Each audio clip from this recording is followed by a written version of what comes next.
आज का पवित्र वचन संत लूकास अध्याय 1 पद संख्या 26 से 38 तक। छठे महीने स्वर्गदूत गब्रियल ईश्वर की ओर से गलीलिया के नाजरेत नामक नगर में एक कुंवारी के पास भेजा गया, जिसकी मंगनी दाऊद के घराने यूसुफ नामक पुरुष से हुई थी, और उस कुंवारी का नाम था मरियम। स्वर्गदूत ने उसके यहाँ अंदर आकर उससे कहा, प्रणाम, प्रभु की कृपा पात्री, प्रभु आपके साथ है। वह इन शब्दों से घबरा गई और मन में सोचती रही कि इस प्रणाम का अभिप्राय क्या है। तब स्वर्गदूत ने उससे कहा, मरियम, डरिए नहीं, आपको ईश्वर की कृपा प्राप्त है। देखिए, आप गर्भवती होगी, पुत्र प्रसव करेगी और उसका नाम ईसा रखेगी।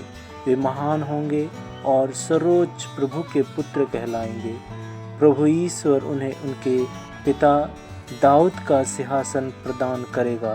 वे याकूब के घराने पर सदा सर्वदा राज करेंगे और उनके राज्य का अंत नहीं होगा। पर मरियम ने स्वर्गदूत से कहा, यह कैसे हो सकता है? मेरा तो पुरुष से संसर्ग नहीं है। स्वर्गदूत ने उत्तर दिया, पवित्र आत्मा आप पर उतरेगा और सर्वोच्च प्रभु की शक्ति की छाया आप पर पड़ेगी। इसलिए जो आपसे उत्पन्न होंगे वे पवित्र होंगे और ईश्वर के पुत्र कहलाएंगे। देखिए, बुढ़ापे में आपकी कुटुंबनी एलिजाबेथ के भी पुत्र होने वाला है। अब उसका जो बांझ कहलाती थी, छठा महीना हो रहा है, क्योंकि ईश्वर के लिए कुछ भी असंभव नहीं है। मरियम ने कहा, देखिए, मैं प्रभु की दासी हूँ, आपका कथन मुझ में पूरा हो जाए। और स्वर्गदूत उसके पास से चला गया। यह प्रभु का सुसमाचार है। ख्रीस्त में मेरे प्रिय साथियों, आज के पवित्र वचन में हम सुने दूत संदेश का पर्व उस क्षण का जश्न मनाता है जब मरियम ने ईश्वर के पुत्र की मां बनने के लिए ईश्वर के आह्वान पर हाँ कहा था।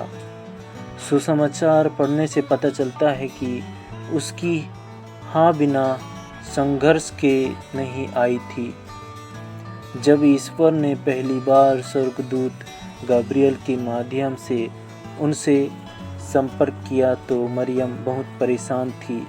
जब गब्रियल ने मरियम के जीवन के लिए ईश्वर के उद्देश्य की घोषणा की तो मरियम विभिन्न प्रकार के सवालों से भरी हुई थी। यह कैसे हो सकता है? जब गब्रियल ने उनसे तीसरी बार बात की, तभी मरियम ने गब्रियल के माध्यम से ईश्वर द्वारा उससे जो कहा जा रहा था उसके प्रति स्वयं को समर्पित किया। जो आपने कहा है वह मेरे साथ हो।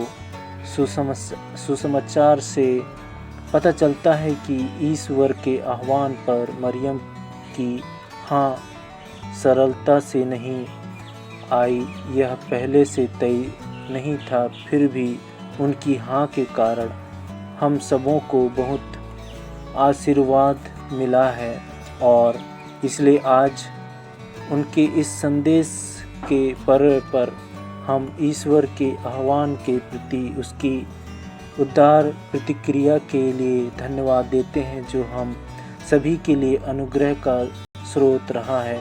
आज के इस समाचार में मरियम का चित्रण यह सुझाव देता है कि प्रभु के आह्वान के प्रति हमारी अपनी प्रतिक्रिया कभी भी आसान नहीं होगी।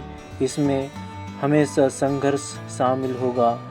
पाठ यह भी सुझाव देता है कि मरियम के मामले की तरह प्रभु को हाँ कहना दूसरों के लिए आशीर्वाद का स्रोत होगा। प्रभु के साथ मेरा रिश्ता व्यक्तिगत हो सकता है, लेकिन यह कभी भी निजी नहीं होगा। इसका हमेशा दूसरों पर असर होता है। जब मैं प्रभु के आह्वान के प्रति अपनी प्रतिक्रिया में उदार होता हूँ जैसे कि मरियम थी, तो दूसरों को प्रभु के पास आने में मदद मिलती है। मरियम को प्रभु की पहली और आदर्श शिष्य के रूप में वर्णित किया गया है। जब हम प्रभु के आह्वान को दिल से स्वीकार करने का प्रयास करते हैं, तब हम मरियम से प्रेरणा की उम्मीद करते हैं। उनसे हम पापियों के लिए प्रार्थना करने के लिए कहते हैं, अभी और अब मृत्यु के समय। कृष्ण में मेरे प्रिय साथियों, इस समय इस घड़ी हम ईश्वर को धन्यवाद दें कि प्रभु आज हमें वचन सुनने का अवसर दिए और हमें नाना प्रकार के बंधनों से मुक्त किए। हम इस समय प्रभु को धन्यवाद करें।